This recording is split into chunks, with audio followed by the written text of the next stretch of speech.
அப்போஸ்தலர் நடவடிக்கைகள் 17வது அதிகாரம் 26வது வசனம்.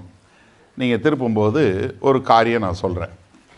அதாவது நம்ம இருக்கக்கூடிய இந்த காலம், டைம், நம்ம இருக்கக்கூடிய இந்த இடம், பிளேஸ், நம்ம இருக்கக்கூடிய காலம், நம்ம இருக்கக்கூடிய இடம், நம்ம இருக்கக்கூடிய பொசிஷன், நம்ம இருக்கக்கூடிய தகுதி, இல்லை நம்ம இருக்கக்கூடிய ஒரு வேலை, இல்லை நீங்கள் செய்யக்கூடிய ஒரு காரியம், இது எல்லாத்திற்கு பின்பாக தேவனுடைய நோக்கம் இருக்கிறது. அதை சொல்லணும்.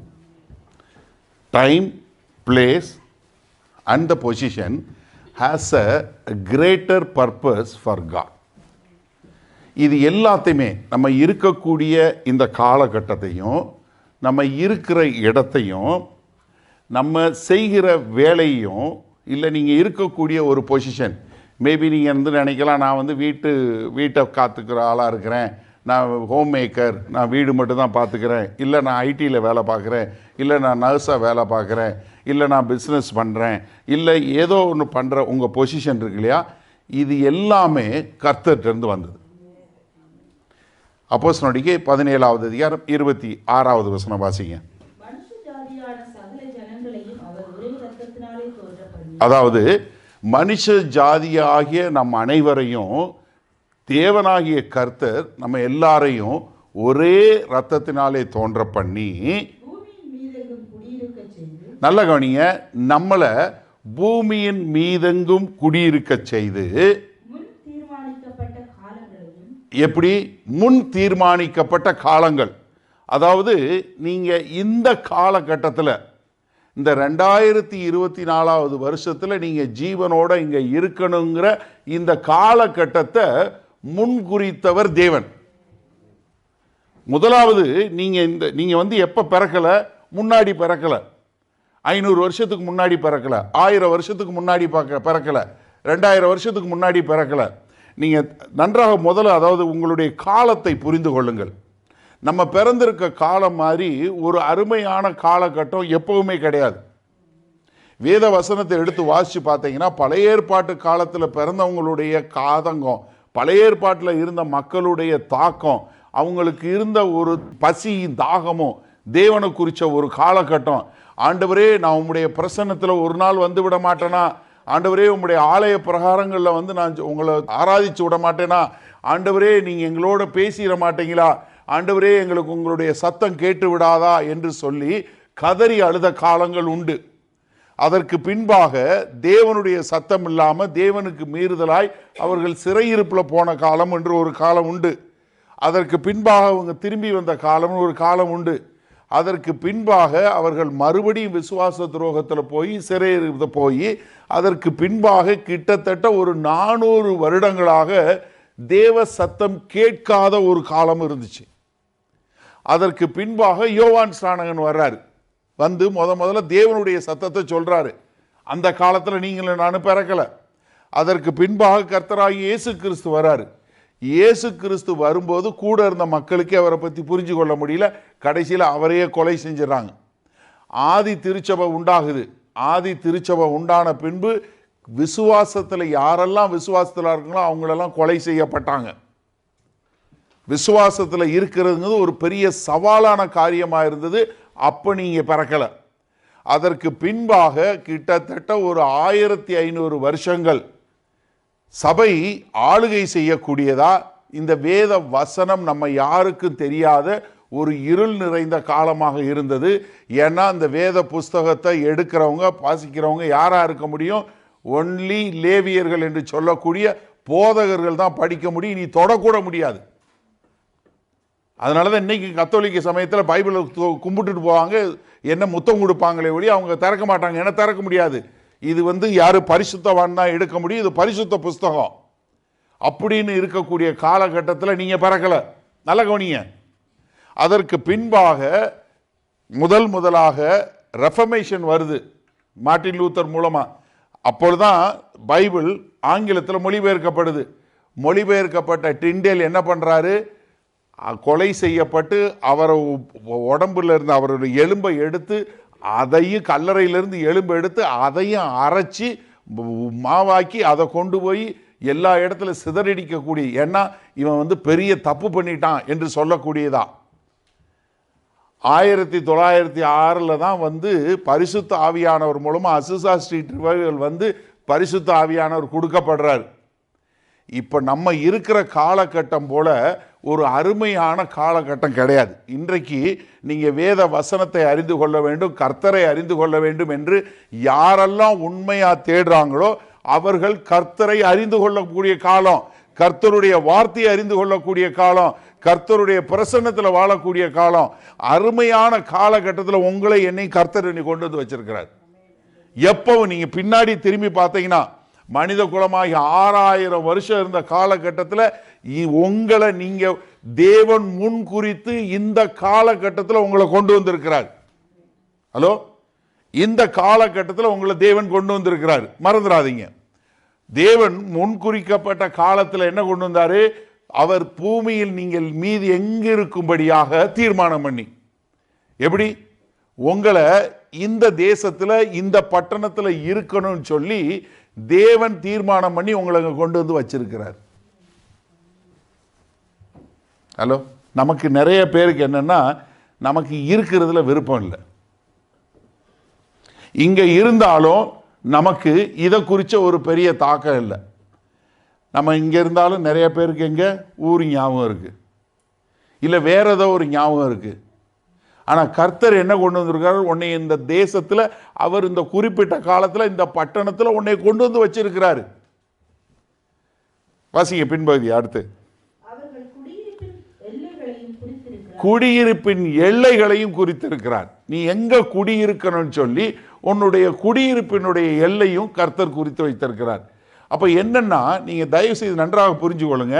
நீங்கள் இந்த காலகட்டத்தில் பிறக்கணும், நீங்கள் இந்த பட்டணத்தில் இருக்கணும், இந்த தேசத்தில் இருக்கணும், நீங்கள் இப்படி இருக்கணும்னு சொல்லி கர்த்தர் முன்குறித்து உங்களை கொண்டு வந்திருக்கிறார். எதற்காக? கொஞ்சம் சிந்திங்க. எதற்காக கர்த்தர் இதை செய்யணும்? ஏன்னா ஒரு நோக்கம் இல்லாமல் கர்த்தர் எதையும் செய்ய மாட்டார். அப்போ உங்களை குறித்த ஒரு பெரிய நோக்கம் கர்த்தருக்கு இருக்கு. அதனால தான் கர்த்தர் உங்களை இந்த காலகட்டத்தில் இந்த நேரத்தில் இங்கே கொண்டு வந்திருக்கிறார். ஏன்னா நமக்கு என்னன்னா, நிறைய நேரங்களில் நம்மளை குறித்து பார்த்து கொண்டே இருக்கிறோமே ஒழிய கர்த்தர் எதற்காக இந்த காலகட்டத்தில் இங்கே கொண்டு வந்திருக்கிறாங்க மறந்துடுறோம். யோசேப்புடைய வாழ்க்கை எடுத்து பார்க்கிறோம். யோசேப்பை தன்னுடைய சகோதரர்கள் வித்து போடுறாங்க. பாத்திபர் வீட்டில் இருக்கிறாரு. பாத்திபர் வீட்டில் அவருடைய மனைவி அவரை குற்றஞ்சாட்டி, பொய்யான குற்றஞ்சாட்டி சிறைச்சாலைக்கு அனுப்பிச்சிடுறாங்க. சிறைச்சாலையில் இருக்கிறாரு. சிறைச்சாலையில் கனவு மொழிபெயர்த்து சொல்றாரு. ஆனால் என்ன, அரச அவைக்கு போய் அவன் 2 வருஷம் மறந்தே போயிடுறான்.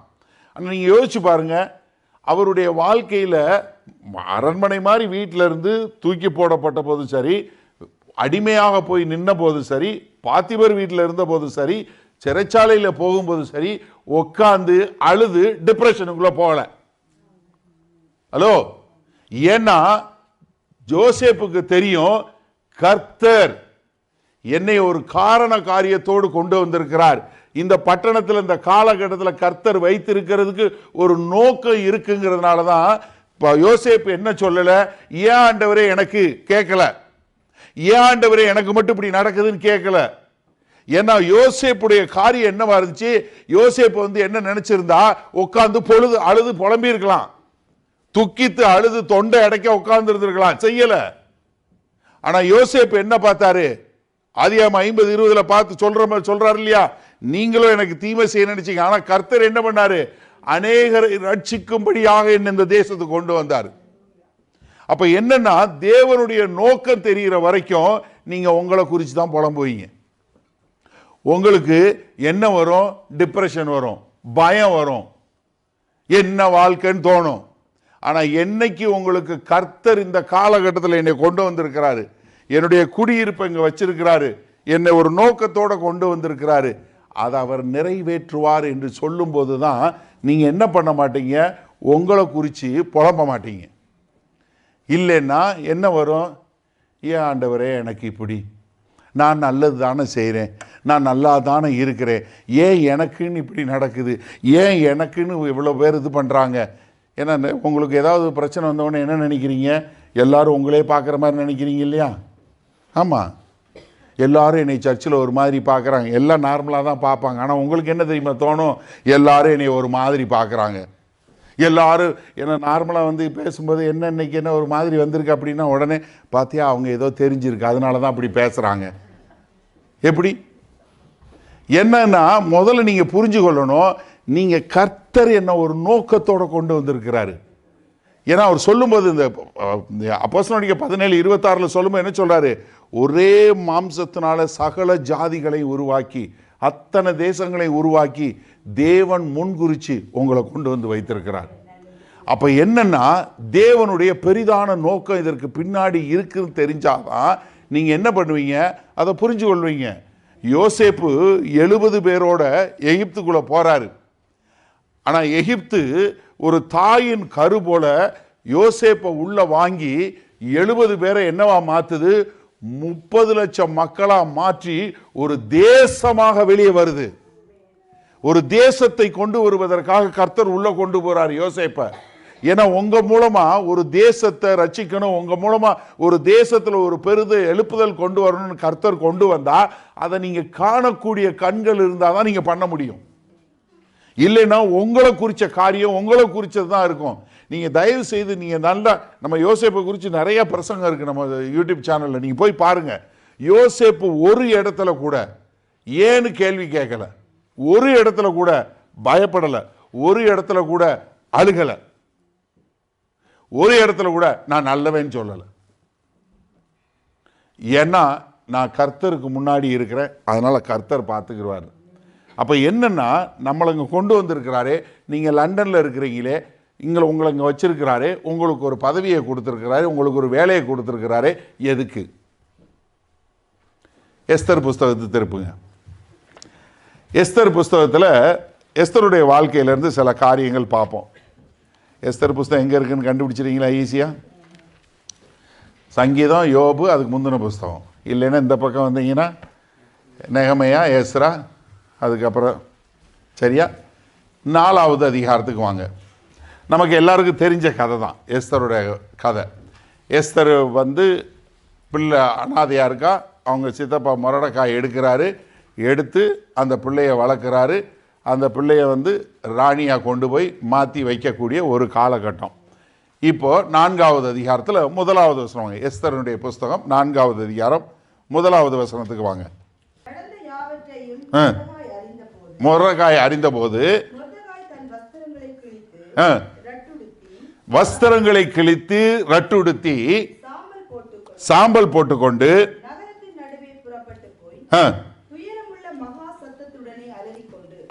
நல்ல கவனிங்களேன், துயரத்துடனே மகா சத்தமிட்டு அலறிக்கொண்டு.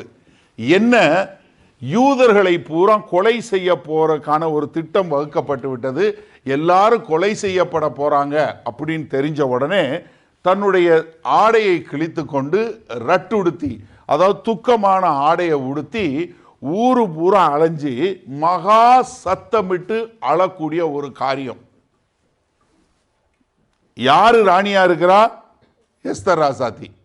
ஆனா இங்க என்ன, மொரடக்காய் இப்படிப்பட்ட ஒரு காரியத்தை செஞ்சு கொண்டிருக்கிறான். என்ன? என்னுடைய இனம் அழிந்து போக போகிறது. அப்ப நான் தேவனை நோக்கி விண்ணப்பம் பண்ணணும். அப்ப நான் என்ன செய்ய முடியும்? நான் முதல்ல என்னை தாழ்த்துறேன், நான் சாம்பலை போட்டுக்கொண்டு என்னுடைய ஆடையை கிழிச்சு விட்டு நான் ரட்டுடுத்தி நான் கர்த்தரை தேடுகிறேன் என்று தேடக்கூடிய ஒரு காரியம். அதுல 2வது வசனம் வாசிங்க.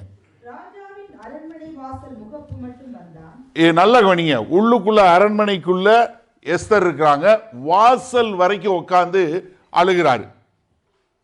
ஆனா உள்ளுக்குள்ள ராணி இருக்கா. ராணி யாரு?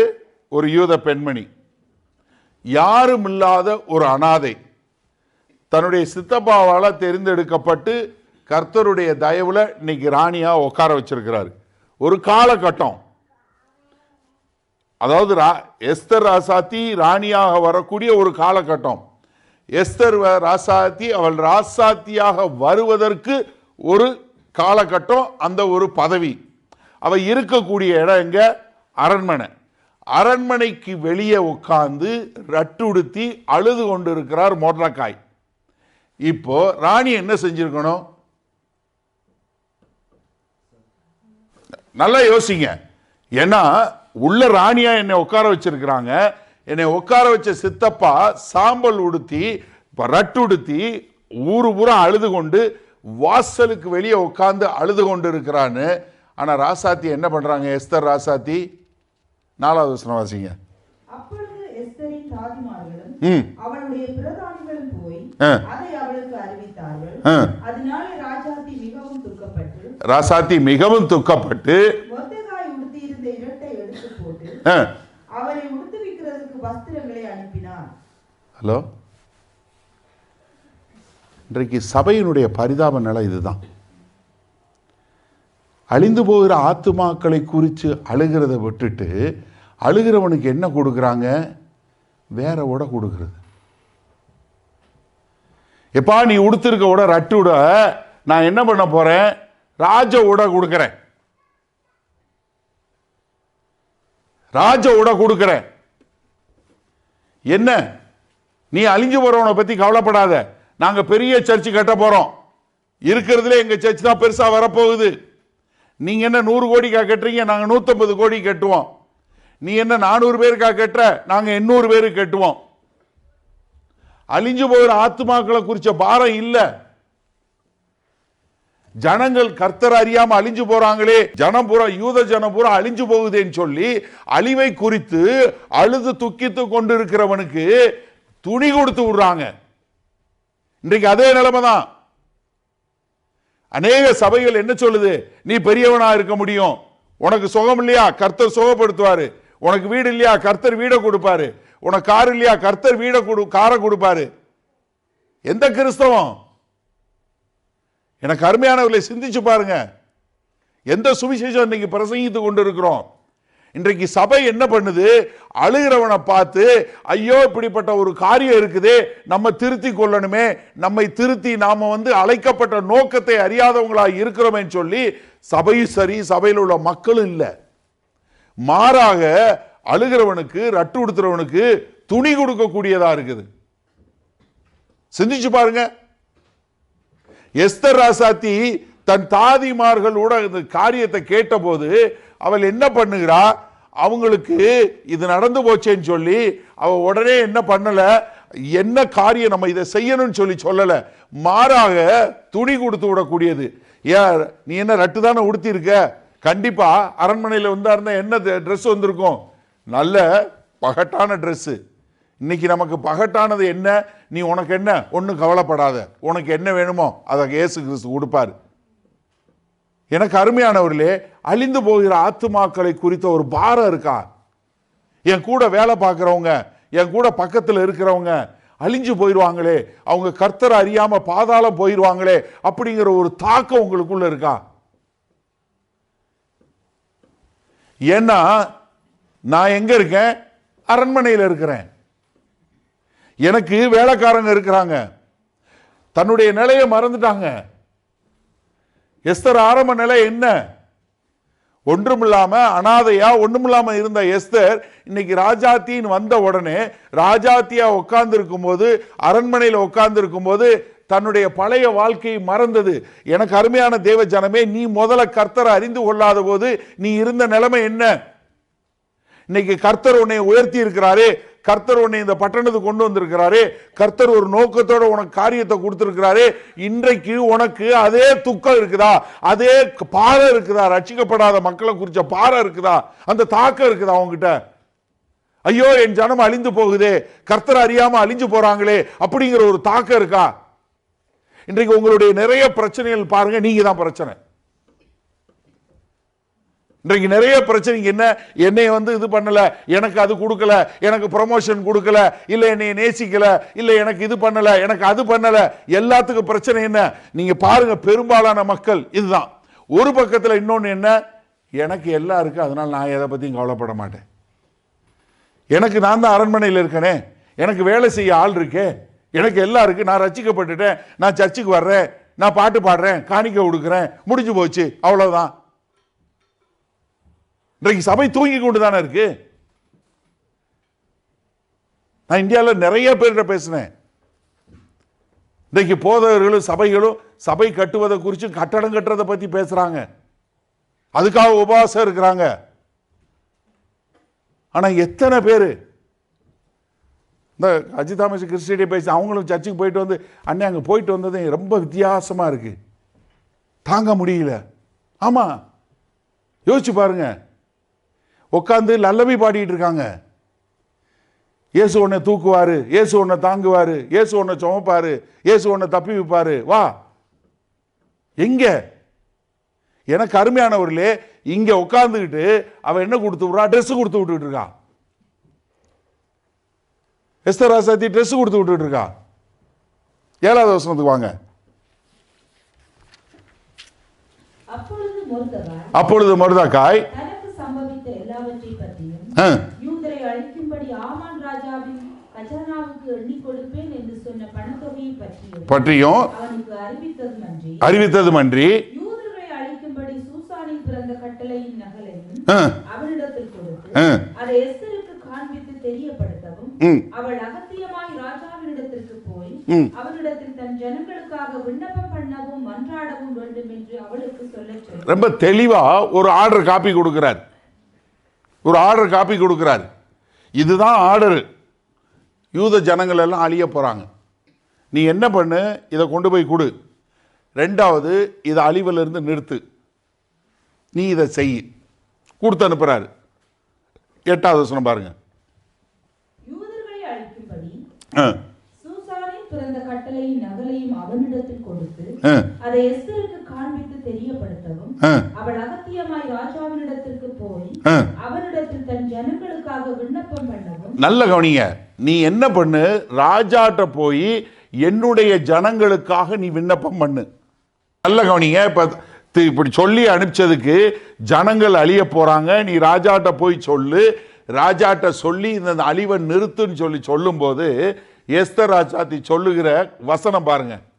உள்முற்றத்தில் ராஜாவினிடத்தில் பிரவேசித்தால் புருஷரானாலும் ஸ்திரீயானாலும் சரி அவர்கள் பிழைக்கும்படிக்கு அவர்களுக்கு ராஜா பொற்செங்கோலை நீட்டினால் ஒழிய மற்றபடி சாக வேண்டும் என்கிற ஒரு தவறாத சட்டம் உண்டு. இது ராஜாவின் சகல ஊழியக்காரருக்கும் ராஜாவினுடைய நாடுகளில் உள்ள சகல ஜனங்களுக்கும் தெரியும். நான் இந்த 30 நாளளவும் ராஜாவினிடத்தில் வரவழைக்கப்படவில்லை என்று சொல்ல சொன்னார். என்ன சொல்றா? எம்மா, நீ நல்லா போய் சொல்லு, ராஜா அழைக்காம முன்னாடி போனா ஆணா இருந்தாலும் பெண்ணா இருந்தாலும் கொலை செஞ்சிருவாங்க. என்னையவே 30 நாளா கூப்பிடல, அதனால நான் போகலன்னு சொல்லு. ஹலோ, நான் வசதியா இருக்கேன், எனக்கு என்ன வேணுமோ எல்லாம் கிடைக்குது, ஜனங்கள் அழிய போறாங்க. ஆனா என்ன, நான் ஒரு டிஸ்கம்ஃபர்ட்டுக்கு போக மாட்டேன், என்னுடைய வசதியான வாழ்க்கையை விட்டு நான் போக மாட்டேன். நான் நீங்க நல்லா தெரிஞ்சு கொள்ளுங்க, ஒரு சுவிசேஷம் சொல்லுவதற்கு, மற்றவர்களை ரட்சிப்பதற்கு நீங்க you must to a sacrifice. ஒரு விலைக்கிரயம் செலுத்தாம முடியாது. நீங்க நல்லா தெரிஞ்சு கொள்ளுங்க. ரட்சிப்புக்கு நீங்க அடுத்தவங்களுக்கு ரட்சிப்பு பத்தி சொல்றதுக்கு நீங்க உட்கார்ந்து நான் 9 to 5 ஜாப் பண்றேன், 5 மணிக்கு நான் வீட்டுக்கு வந்துட்டேன், நான் எனக்கு டயர்டா இருக்கு, நான் படுத்து தூங்கிட்டேன், எனக்கு வாரத்துல ஒரு நாள் தான் இருக்கு, அந்த ஒரு நாள் நான் சர்ச்சுக்கு போயிட்டு வரேன்னா தயவு செஞ்சு உன்னுடைய கிறிஸ்டியானிட்டியை சோதிச்சு பாரு. உன்னுடைய வழக்கமான காரியத்தை விட்டு என்ன, ஒருவேளை உன் குடும்பத்துக்கு செலவு பண்ற நேரத்தை விட வேண்டியிருக்கும், இல்ல உன்னுடைய பிசினஸ்க்கு பண்ண வேண்டிய டைமை விட வேண்டியிருக்கும், இல்ல உன்னுடைய வேலையிலிருந்து ஒரு சில காரியங்கள், நீ உன்னோட தூக்கத்தை விட வேண்டியிருக்கும், இல்ல நீ செய்ய வேண்டிய வேற காரியங்களை விட வேண்டியிருக்கும்.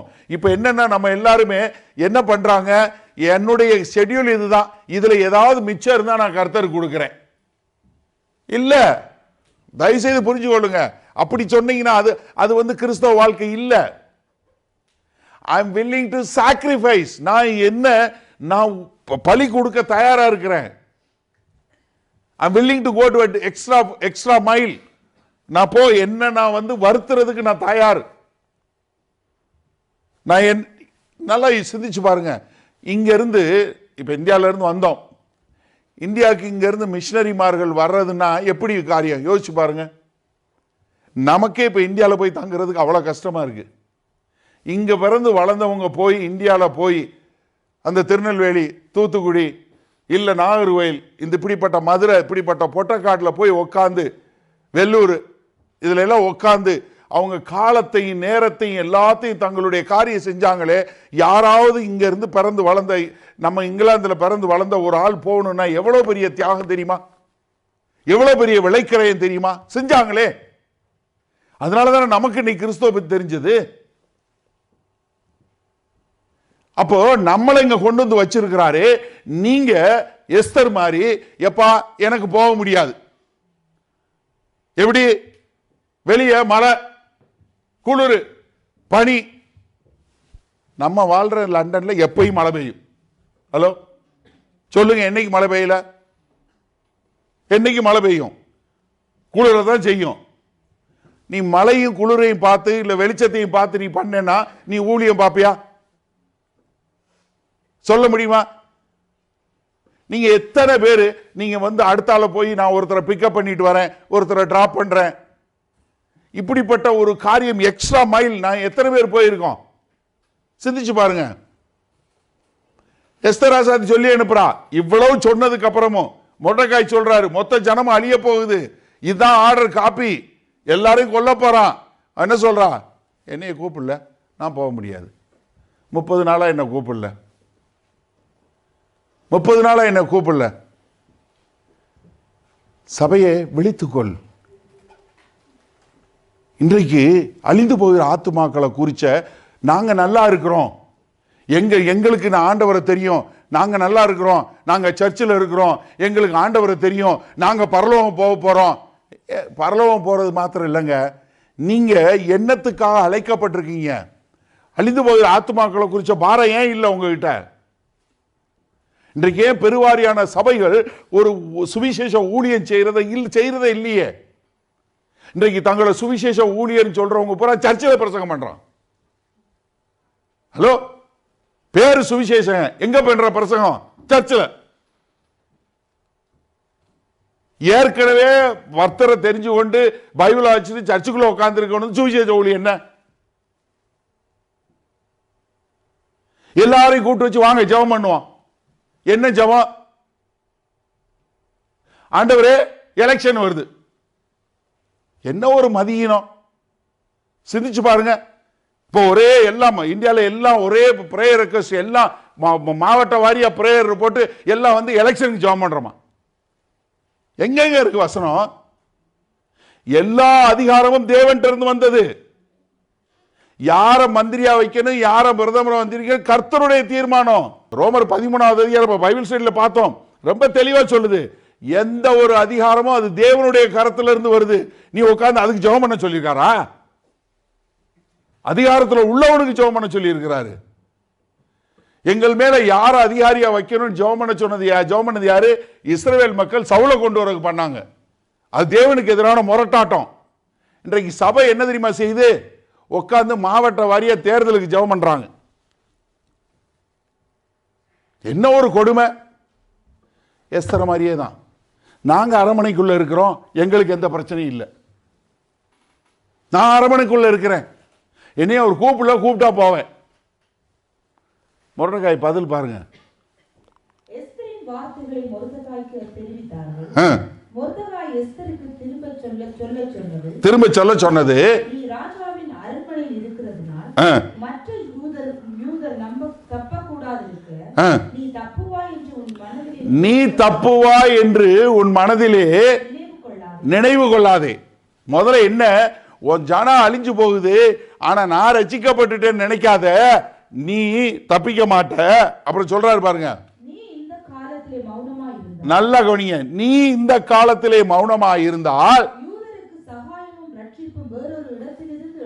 நல்லா தெரிஞ்சு கொள்ளுங்க, சபை என்னைக்கு வாயை மூடிச்சுன்னா கர்த்தர் வேறொரு ஆளை எழுப்பி அவர்கள் மூலமாய் சுவிசேஷத்தை சொல்லுவாரு. இன்றைக்கு அநேக சபைகள் கர்த்தருடைய பெயரில் நடக்குது, அங்க கர்த்தர் கிடையாது. இன்றைக்கு அநேக ஊழியங்கள் கர்த்தர் பேரில் நடைபெறுது, கர்த்தர் வந்து கிரியை செய்யணும் அவசியமே இல்லை. ஏன்னா என்ன, எல்லாம் மெயின்டெனன்ஸ் மோடு பிரதர்.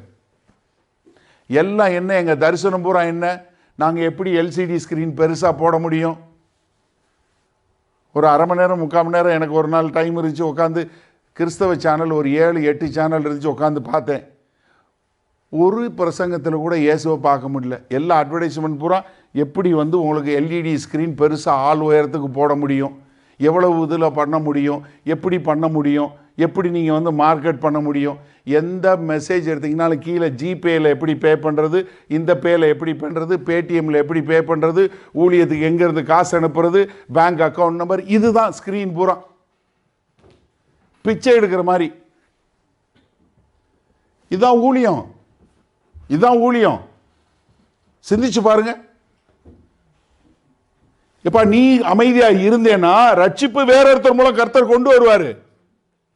இன்றைக்கு சபை துன்புறுத்தப்படுது, சபை பண்ணப்படுதுன்னா நிச்சயம் சபை துன்புறுத்தப்படும். என்னைக்கு சபை இப்படி தன்னுடைய அழைப்பையும் தன்னுடைய நோக்கத்தையும் கெட்ட அறிஞ்சு கொள்ளாத இருக்கும்போது நிச்சயமாக கண்டிப்பா கர்த்தர் சபையை துன்புறுத்தத்தான் செய்வார். ஏன்னா இந்த காலகட்டம் எப்படி தெரியுமா இருக்கு? ஏன்னா கர்த்தருடைய இருதய துடிப்பை உணராத மக்களாய், கர்த்தருடைய இருதய உணர்வை புரிந்து கொள்ளாத ஜனங்களா என்ன உட்காந்து கட்டடம் கட்டுறதுக்கும் இது கட்டுறதுக்கும் அது கட்டுறதுக்கும், ஒரு பில்லர் கட்டினா உன் பேர் வைக்கிறேன், ஒரு தூண் கட்டினா உனக்கு இது வைக்கிறேன், செங்கலுக்கு இது வைக்கலாம், இதுக்கு இது வைக்கலாம்னு சொல்லி ஒவ்வொருத்தரும் உட்காந்து தங்களுடைய ராஜ்யத்தை கட்டி கொண்டிருக்கும் போது கர்த்தர் நிச்சயம் அதை இடிப்பார். ஏன்னா சபை பரிசுத்தமாக கூடிய ஒரு காலகட்டத்தில் போய் கொண்டு இருக்கிறது. நீ அமைதியா இருந்தேன்னா ரட்சிப்பு வேறொருத்தர் மூலம் வரும். அடுத்த வசனம் பாருங்க. அழிவீர்கள், நீ இப்படிப்பட்ட காலத்திற்கு உதவியா இருக்கும்படி உனக்கு ராஜமேன்மை கிடைத்திருக்கிறது. என்னத்துக்கு தெரியுமா உனக்கு ராஜமேன்மை கிடைச்சிருக்கு? எதுக்கு தெரியுமா உனக்கு வேலை கிடைச்சிருக்கு? எதுக்கு தெரியுமா கர்த்தர் உனக்கு பிசினஸ் கொடுத்திருக்கிறாரு? எதுக்கு தெரியுமா உன்னை தேசத்துல கொண்டு வந்து வச்சிருக்கிறாரு? எதுக்கு தெரியுமா அந்த பட்டணத்துல வச்சிருக்கிறாரு? எதுக்கு தெரியுமா மேன்மையை கொடுத்திருக்கிறாரு? ஏன்னா ஓ மூலம் மற்றவர்கள் கர்த்தரை அறிஞ்சு கொள்ளணுங்கிறக்காக, வேற எதுக்காக இல்ல. நீ ஆனா சும்மா இருந்தேனா நீயும் சரி உன் தகப்பன் குடும்பமா அழிவை சந்திக்கும். நினைக்காதீங்க நான் ரட்சிக்கப்பட்டுட்டேன்னு.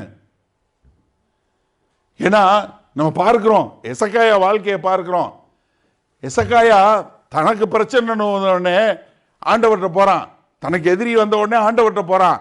ஆனா தன் பிள்ளை ஒண்ணுமில்லா போகல. ஏன்னா என் காலத்துல சமாதானம் இருக்கும்ல, அது போதும். சுயநலம். இன்றைக்கு சபை எதை குறித்து ஓடிக்கொண்டிருக்கிறது? ரொம்ப வேதனையான விஷயமா இருக்கு.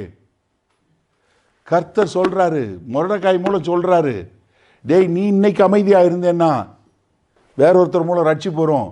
ஆனா மறந்துடாத, இந்த உயர்வு இந்த மேன்மை இந்த காலகட்டத்தில் உன்னை எங்க கொண்டு வந்து வச்சிருக்கிறாருன்னா அதுக்கு ஒரு நோக்கம் இருக்கு. எனக்கு அருமையான சகோதரனே சகோதரியே, நீ உன்னையும் நீ யோசிச்சு பாரு. இன்னைக்கு உன்னை இங்கே கொண்டு வந்து வச்சிருக்கிறாரு, இந்த தேசத்தில் வச்சிருக்கிறாரு, ஒரு வேலையை கொடுத்துருக்கிறாரு, உனக்கு ஒரு காசை கொடுத்துருக்கிறாரு, உனக்கு ஒரு தாளந்தை கொடுத்துருக்கிறாரு. அதை வைத்து கொண்டு நீ சும்மா இருந்தேன்னா எப்படி? சும்மா இருந்தேன்னா எப்படி? யோசிச்சு பாருங்க ஒரு நிமிஷம். நீங்க வாய மூடி சும்மா இருக்கிறீங்களா? ஏன் உங்க வாய், உங்களுக்கு ஏன் பயம்? கர்த்தரை பத்தி சொல்றதுக்கு என்ன பயம்? கர்த்தர் உங்களை விடுவிச்சாரே, உங்களை ரட்சித்தாரே, உங்களுடைய பாவங்களை போக்குனாரே, அவரை பத்தி சொல்றதுக்கு என்ன பயம்? ஏன்னா நம்மளுடைய நோக்கம் நம்மளுடைய உயர்வில் இருக்கக்கூடாது, நம்மளுடைய மேன்மையில் இருக்கக்கூடாது. நான் இந்த இடத்துல இருக்கிறேன், எனக்கு எல்லாம் கிடைச்சிருச்சு, கிடையாது.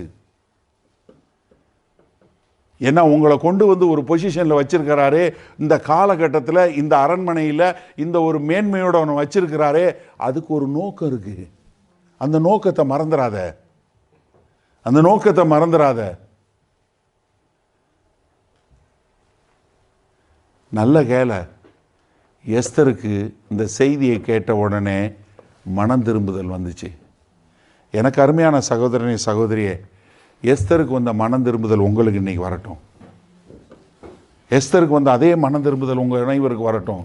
என்ன சொல்றாங்க பாருங்க அடுத்து எஸ்தர் இதுக்கு மறுமொழி சொல்லும்போது, அப்பொழுது எஸ்தர் மொர்தெகாய்க்கு மறுபடியும் சொல்லச் சொன்னது, நீ போய் சூசானில் இருக்கிற யூதரை எல்லாம் கூடி வரச் செய். எல்லாரையும் கூடி வர செய்து 3 நாள் அல்லும் பகலும் புசியாமலும் குடியாமலும் இருந்து எனக்காக உபவாசம் பண்ணுங்கள். எனக்காக உபவாசம் பண்ணுங்கள். நானும் என் தாதிமாரும் உபவாசம் பண்ணுவோம். நானும் சரி, என் தாதிமாரும் சரி. நான் அரண்மனையில தான் இருக்கிறேன், ஆனா நான் உபவாசம் இருக்கிறேன். ஏன்னா நீ சாப்பாடு கிடைக்காம இருக்கிறதுக்கு பேரு உபவாசம் கிடையாது. எனக்கு எல்லா சாப்பாடு இருக்கு, இருந்தாலும் நான் உபவாசம் இருக்கிறேன். நான் மாத்திரம் இல்ல, எனக்கு வேலை செய்கிற என்னுடைய தாதிமார்களும் உபவாசம் இருக்கிறாங்க. இவ்விதமாக சட்டத்தை மீறி நல்ல கவனிங்க. என்னன்னா ஒரு உணர்வு, என கர்த்தருக்காக ஒரு காரியம் செய்யணும்னு சொல்லி வரும்போது நான் சட்டத்தை பார்க்கறது இல்லை, நான் காரியங்களை பார்க்கறது இல்லை. எப்படியாவது ஜனங்கள் ரட்சிக்கப்படணும்னு வரும்போது நான் எதையும் மீறுவதற்கு தயார். என்ன, நான் ராஜா முன்னாடி போனா நான் கொலை செய்யப்பட முடியும். அதனால என்ன செய்யறேன், நான் சட்டத்தை மீறி ராஜாவினிடத்தில் பிரவேசிக்கிறேன். நான் செத்தாலும் சாகிறேன். If I perish I perish. ரொம்ப அருமையான வார்த்தை. நான் செத்தாலும் சாக தயார். எனக்கு அருமையானவர்களே, இதுதான் நம்ம கிட்ட தேவையான ஒரு காரியம். ஆண்டவரே, மற்றவர்கள் ரட்சிப்புக்காக நான் எதையும் இழக்க தயார். மற்றவர்கள் சுவிசேஷத்தை அறிஞ்சு கொள்வதற்காக நான் எதையும் இழக்க தயார். என்னையவே இழக்க தயார் என்று சொல்லக்கூடிய மக்களை தான் கர்த்தர் பார்க்கிறார். ஆனால் அதற்கு பின்பாக கர்த்தர் எப்படி அற்புதமாக கிரியை செஞ்சாருன்னு. ஆனால் முதல்ல நீங்கள் அந்த கால் எடுத்து வச்சீங்கன்னா தான் அது நடக்கும். என்ன, நான் என்னையவே முழுமையாக கொடுக்க தயார். எனக்கு அருமையான தேவஜனம், இன்றைக்கு நீ யோசிச்சு பாருங்க, உங்களை நீ கர்த்தர் என்ன செய்ய சொல்றார்? உங்க வேலை தளத்தில், உங்க கூட வேலை பார்க்குறவங்ககிட்ட, இல்லை உங்க கூட பிரயாணம் பண்றவங்ககிட்ட, இல்லை உங்க குடும்பத்தில் ரட்சிக்கப்படாத மக்களுக்காக எப்போ நீங்கள் உபவாசம் இருந்து துக்கித்து அழுது, ஆண்டவரே இப்படி அழிவில் போய் கொண்டு இருக்கிறாங்களே, இவர்களை குறித்து நான் என்ன செய்ய முடியும்? என்னுடைய மன கண்களை திறங்க, என்னுடைய காதுகளை திறங்க ஆண்டவரே. இவர்களுக்கு எப்படியாவது ரட்சிப்பை பற்றி சொல்லிக் கொடுக்கணுமே, எப்படியாவது உம்மை பற்றி சொல்லிக் கொடுக்கணுமேன்னு சொல்லி அந்த பசி தாகத்தோட உட்கார்ந்து ஆண்டவரே என்று சொல்லக்கூடியதாய் ஆண்டவர் சமூகத்தில் உட்கார்ந்து அழுது துக்கித்த நாட்கள் எத்தனை பேருக்கு உண்டு?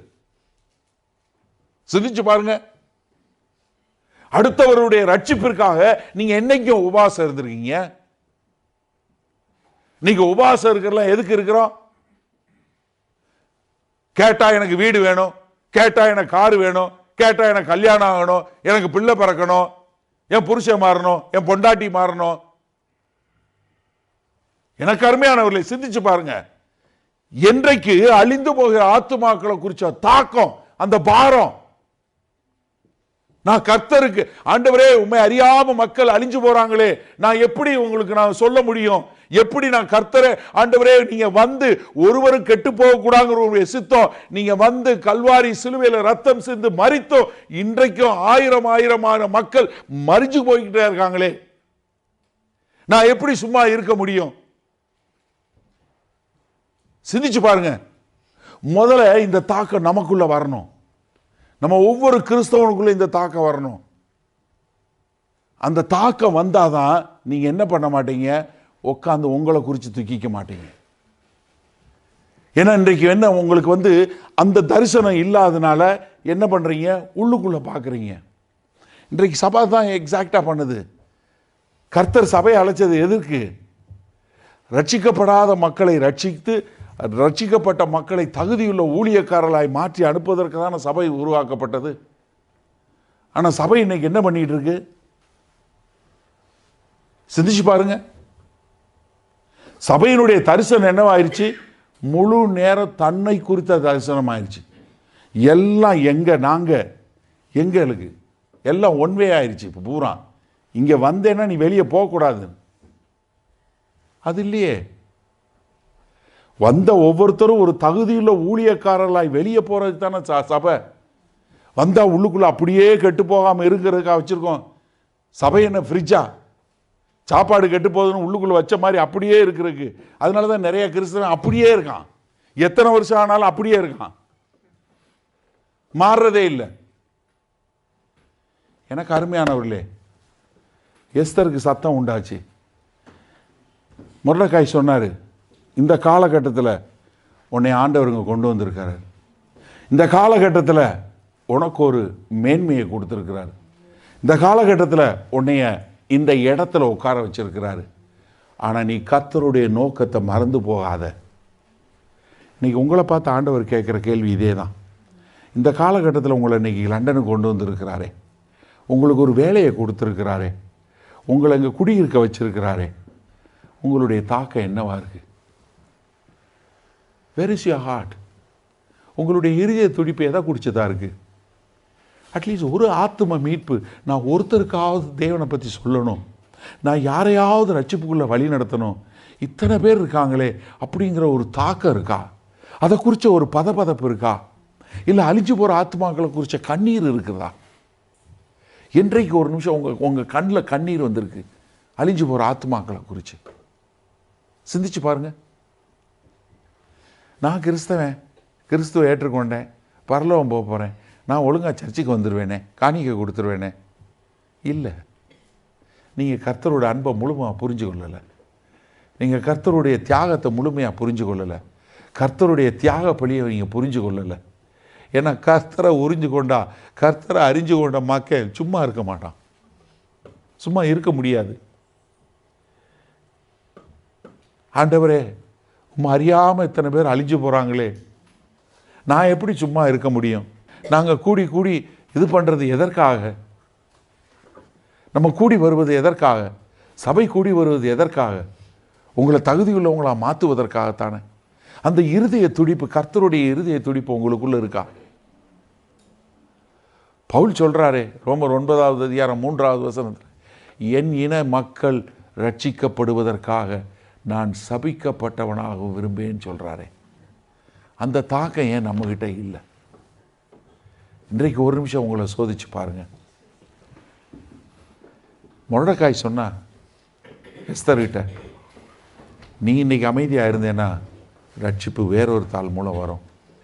மறந்துடாத, கர்த்தர் இந்த காலகட்டத்தில் உன்னை அரண்மனையில் ஒரு மேன்மையாக வச்சிருக்கிறாரே, அதுக்கு ஒரு நோக்கம் உண்டுன்னு.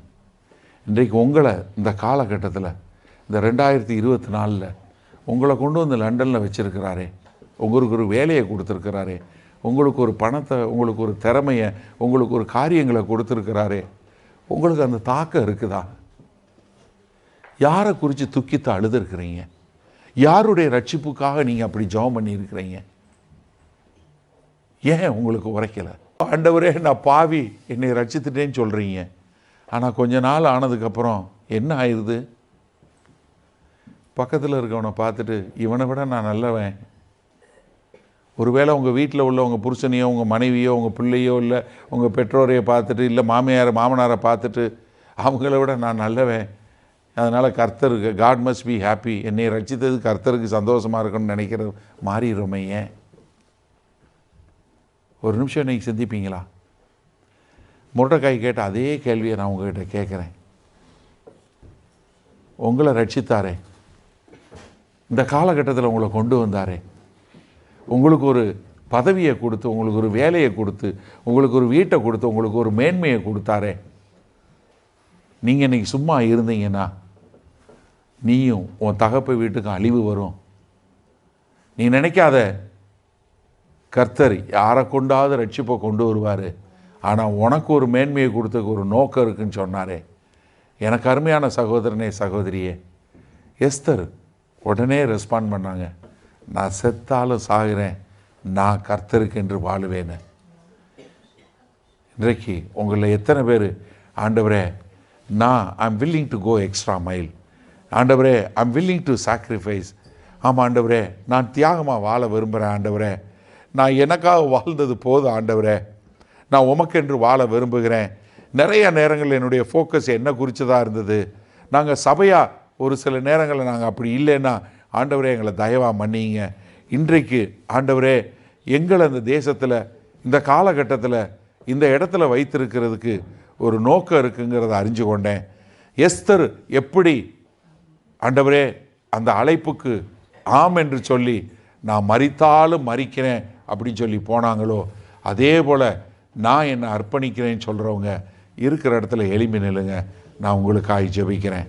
மற்றவங்க எந்திரிக்காதீங்க. நான் ஏதாவது கர்த்தருக்காய் ஒரு காரியம் செய்வேன். நான் கர்த்தருக்காய் உபவாசம் இருந்து ஆண்டவரே அழிந்து போகிற ஆத்துமாக்களை குறித்து நான் மாத்திரம் இல்லை, என் தாதிமார் எல்லாரும் 3 நாள் உபவாசம் இருப்போம். கர்த்தருடைய பலத்தோடு நான் ராஜா முன்னாடி போய் நிற்பேன். அப்ப நான் செத்தாலும் சாவேன்னு சொல்லி போனாலே அந்த எஸ்தர் ராசாத்தி. அதுபோல ஆண்டவரே, நான் அழிந்து போற ஆத்துமாக்களுக்காய் நான் ஜெபிக்க கூடியவனாய், என்னை ஒப்பு கொடுக்க கூடியவனாய் வாழ நான் என்னை ஒப்பு கொடுக்கிறேன்னு சொல்றவங்க உங்களுடைய வலது கையை உயர்த்தி, ஆண்டவரே என்ன மாத்துங்க, ஆண்டவரே எனக்குள்ள அப்படிப்பட்ட ஒரு அக்கினியை போடுங்க, எனக்குள்ள அப்படிப்பட்ட ஒரு ஆவியை போடுங்க. உம்முடைய இருதய துடிப்பு என்னுடைய இருதய துடிப்பாய் மாறட்டும் ஆண்டவரே. உம்முடைய எண்ணம் என்னுடைய எண்ணமாய் மாறட்டும் ஆண்டவரே. Lord, whatever breaks your heart, let it break my heart, oh Lord. ஆமாண்டவரே, உம்முடைய இருதயத்தை நொறுக்கக்கூடிய காரியங்கள் என் இருதயத்தை நொறுக்கட்டும் ஆண்டவரே. உமக்கென்று நான் ஓடணும் ஆண்டவரே. உம்முடைய ராஜ்யத்தை கட்டணும். ஊரெல்லாம் போவேன், உலகம் எங்கும் பறைசாற்றுவேன் சொன்னது போல ஆண்டவரே, நாங்கள் அப்படிப்பட்டவர்களாய் வாழ விரும்புகிறோம். ஆமாண்டவரே, நான் எனக்காய் வாழ்ந்தது போதும் ஆண்டவரே. இந்த வாழ்க்கை ஒரு வாழ்க்கை ஆண்டவரே. நாங்கள் சகோதர சகோதரிகளா சபையாய் ஆண்டவரே அழிந்து போகிற ஆத்துமாக்களை குறித்த கருசனையோடு வாழ எங்களை ஒப்பு கொடுக்கிறோம் சொல்லி வாய்களை திறந்து ஜெபம் பண்ணுவீங்களா? அப்பொழுது கர்த்தர் உங்களுக்குள்ள ஒரு பெரிய கிரியை செய்யட்டும். ஆண்டவரே, கர்த்தாவே, இதோ இருக்கிற எனக்கு அருமையான சகோதர சகோதரி ஒவ்வொருவருக்காய் நான் ஜெபிக்கிறேன் ஆண்டவரே. ஆம் தகப்பனே, இதோ உம்முடைய ஆண்டவரே உம்முடைய அபிஷேகம் ஒவ்வொருவர்களையும் உண்டாகட்டும் ஆண்டவரே. இதோ எஸ்தரை கொண்டு நீங்க மாற்றினது போல ஆண்டவரே, இதோ இவர்களை உயர்த்துங்க ஆண்டவரே. ஒவ்வொருவரையும் எஸ்தரை போல ஆண்டவரே தேசத்தை ரட்சிக்கிறவர்களாய், தேசத்துக்கு ஒரு ரட்சிப்பை கொடுக்கிறவங்களா வரக்கூடிய ஒரு தேவ அபிஷேகம் உண்டாகட்டும் ஆண்டவரே. நாங்கள் சபையாய் ஆண்டவரே அழிந்து போகிற ஆத்துமாக்களை குறித்த ஒரு பாரத்தோடு ஓட எங்களை ஒப்பு கொடுக்கிறோம் ஆண்டவரே. அப்படி செய்ய போவதற்காய் நன்றி. நன்றி ராஜா. உங்களில் யாருக்காவது ஜெப தேவைகள் இருக்குமானால் நீங்கள் உங்களுடைய வீடுகளில் உங்கள் கதவை பூட்டி நீங்கள் ஆண்டவரை நோக்கி ஜெபம் பண்ணுங்கள்.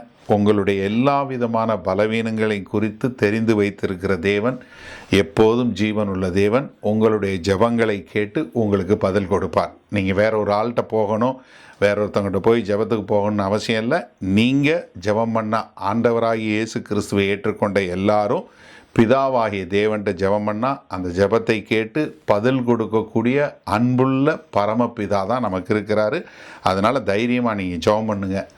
அதே சமயத்தில் இன்னொரு காரியமும் நாங்கள் சொல்கிறோம், எங்களுக்காய் ஜெபம் பண்ணுங்க. ஏன்னா வேத வசனத்தில் அதான் சொல்லியிருக்கு, நீங்கள் எந்த ஊழியக்காரரையும் ஜெபம் பண்ண போங்கன்னு சொல்லலை, ஆனால் ஊழியக்காரருக்காக ஜெபம் பண்ண சொல்லியிருக்கு. நாங்கள் தைரியமாக தேவனுடைய வார்த்தை இன்னும் அதிகமாக பிரசங்கிக்க எங்களுக்காய் நீங்கள் ஜெபிக்கும்படி கேண்டிக் கொள்கிறேன். ஆமேன்.